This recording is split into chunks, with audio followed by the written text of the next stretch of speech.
So hello guys and welcome. So just got this Famicom handheld in the mail, and I'm going to give you my impressions on it. So I originally bought this to play this on the go, and it does work for that. However, there are a few issues with it. So first of all, games run at 50 hertz, not 60 hertz. And secondly, I was not able to get the AV port working on this. It doesn't work at all. I already tried. And secondly, if we take a look at the cartridge port, there's quite a bit of empty space inside, even with like the cartridge. So it easily wobbles, and if you do, then you'll have to restart the system. So yeah, and also there's nothing to actually cover the cartridge slot. So if you drop a bit of water inside, then it will get pretty nasty. I do wish it was using USB-C for charging, but it is using micro USB instead. That's okay for the most part, but not a big issue. There's also this that was provided with the device, but I tried a Genesis pad and it doesn't work. And I also don't know the pinout of this, which is supposedly the same as famiclones, but I don't actually have like a gamepad to use it with it, so it's pretty much useless, unfortunately. Now the good thing about it is that the D-pad, the buttons, they actually do feel good. The sound is also decent. Now on the higher volume, you will hear a bit of static noise, but it's not too bad if you lower it down. It does get pretty loud. And overall, despite that, it is still plenty usable, especially if you were like used to 50 hertz. Of course, if you want 60 hertz, then you'll have to disassemble this device and replace your own chips. My other complaint also is that they use like a 16:9 screen, but thankfully you can change that to 4:3 in the options. So hold this button down, then press up on the D-pad, and then you scroll up until you find mode, and you can change to either 16:9 or 4:3. So I obviously prefer 4:3, so that's what I'm going to use.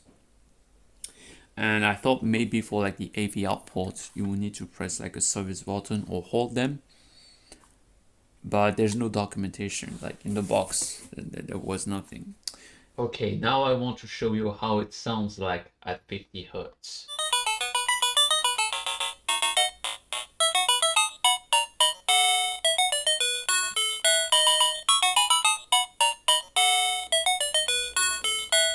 And now at 60 hertz.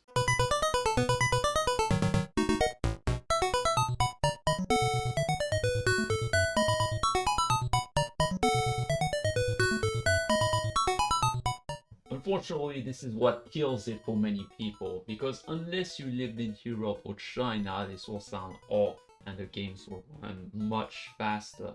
As I said earlier, you can swap out the chips and the clock crystal from an NES or Famicom, but most are not going to be able to do that.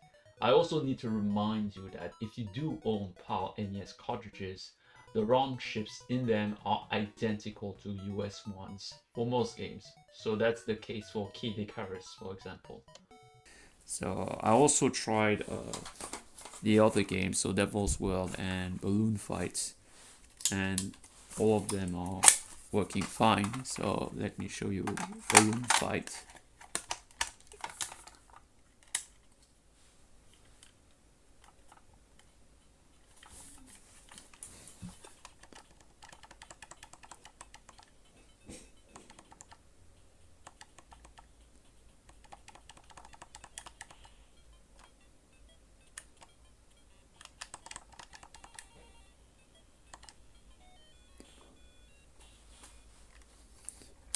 So Balloon Fight is working fine.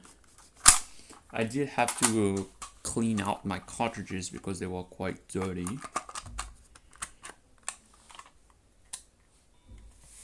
So here's Devil World, another game by Nintendo, not released in the US.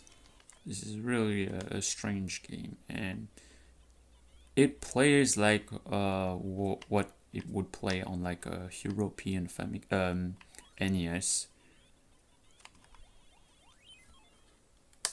Now, unfortunately, I was not able to try any Famicom game with expansion audio, so Lagrange point, stuff like that.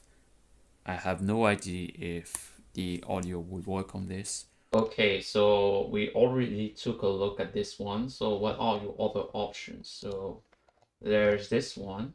I almost bought it, but I didn't for two reasons. So the second one was the cartridge slot.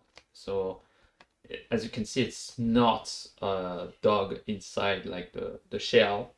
Instead, it's floating in the air. So I can easily see this wobble. So that is a bummer. And even though it has a 4x3 screen, I did not know if it was using socketed chips like this one did. I do believe it is based off a similar design because you can even see like it has similar buttons for like the menu and stuff. So it is possible that it uses like socketed chips. But even knowing that, the fact that there's this cartridge slot that's sticking out, I almost hesitated to buy it, so I didn't in the end. There's also this one as well. It looks nice, but unfortunately it has been confirmed to use an SoC with the buggy duty cycles. I also don't know if this works with the EverDrive. It claims to have built-in games, but I believe the built-in games are actually on a separate cartridge. Despite that, it's something I would still avoid anyway. There's also this one, and many people complain about the build quality, especially like the terrible screen. You can even see it in the screenshots. It is the only one to support 72 pin cartridges, but that means no expansion audio either. So I would definitely avoid this one. There's this one as well, which is the cheapest so far. And this one uses an SoC as well. Seems to be okay, and I'm not even sure if this is composite because this looks pretty nice. But yeah, there's this one as well. I saw a review by, I think it was a Romanian guy, and I was really impressed with the output quality of it. However, it seems to have a buggy palette, so some colors are a bit off compared to like the real thing. And that tells me that this is using a clone chip. And I believe this also is outputting at 50 hertz. I'm not actually sure if it's 50 hertz or 60 hertz, so I can't really say, but I'm pretty sure this is 50 hertz. It also claims to support built-in games, but I think they are actually on a separate cartridge that you can see here. I don't think they are actually inside of the console. The HDMI on this does look pretty good from what I saw, and it seemed to look good on the handheld itself as well. So if you don't really care for like the clone chip stuff, this might be a good option actually. I also saw this one as well, but I know for sure it has an SoC. Not sure if it has the buggy duty cycles on this one though, because I've only seen Japanese reviewers, and I don't know if it has the issue basically. So if you do know, let me know. But yeah, that will be it for now. So in the end, that's why I went with this one. But maybe I should have gone with this one instead. Just maybe. So overall, I'm sort of pleased with it, but I think most people should not buy this. So yeah, thank you for watching and bye.